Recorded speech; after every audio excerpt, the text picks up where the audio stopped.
friends, so a year ago at VidCon, a bunch of women gathered up in a room and talked to each other about how we could community better. It was heartwarming and wonderful and branched out into a Facebook group and FemTube on the first Monday of every month and bi-weekly FemTube chats. So many of you are part of that community too, and it's been wonderful to watch us all shine together. So Rhiannon and Allie, part of the FemTube coven, started a tag to celebrate where it all began.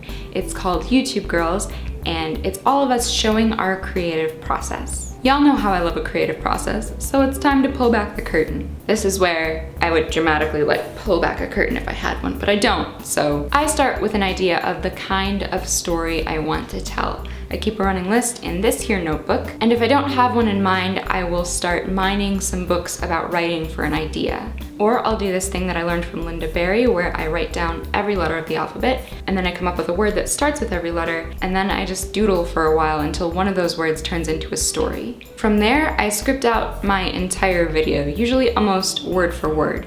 So to all of you who say such lovely things that when I speak it sounds like slam poetry, I don't actually talk like that. It's just that my writing style is kind of lyrical. You can blame all of the emo music I've ingested over the years. I usually shoot in the mornings before I go to work. I try to do it on a day that I've washed my hair so that my hair looks nice, and I will finish up my scripts while I wait for my hair to dry. Usually when I film, I do a little more makeup than usual, like a cat eye or bright lipstick, because I like the way that it looks, and I think it's one of the only things that visually differentiates one video to the next. I have the tiniest of apartments right now, so I stand in front of my wall of Instagrams and I put my tripod at the foot of my bed. I make sure that my battery is charged and that my mic is on. Usually I do a thing where I recite a line quietly to myself first to figure out how I want it to come out of my mouth, and then I say it out loud. Usually I do a thing where I recite a line quietly to myself first to figure out how I want it to come out of my mouth, and then I say it out loud. Once I've finished filming, I will import 10 to 15 minutes of video into Final Cut Pro. I have Adobe Premiere on my computer.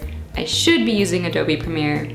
I'm not using Adobe Premiere. I cut it up and go through it again to make it more precise, add music and an end screen. If I'm doing any kind of fancy swooshy graphics, I will export it and bring that into After Effects. Usually I'm frantically texting my friend Miriam, who does this kind of thing professionally, to talk me down every time I mess up. I export, I upload, I make a little thumbnail. The colors don't mean anything, I just pick them based on whatever I'm feeling that day. I don't really do a good job of SEO things. I'm horrible at titling videos. Usually it's something from a song lyric or a line from a book that's been stuck in my head since I started writing it. I try to find a GIFable bit for when I want to tweet the video. So now I have a lot of GIFs of my face, and that's okay.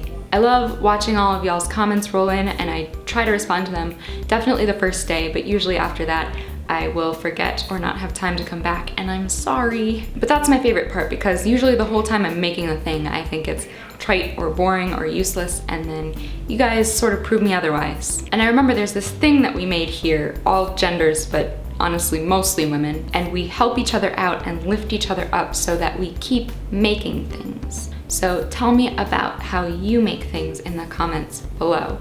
Or if you make a video, I will be trying to watch as many of those as I can. I'll also link the playlist, and I will see you next week. Bye!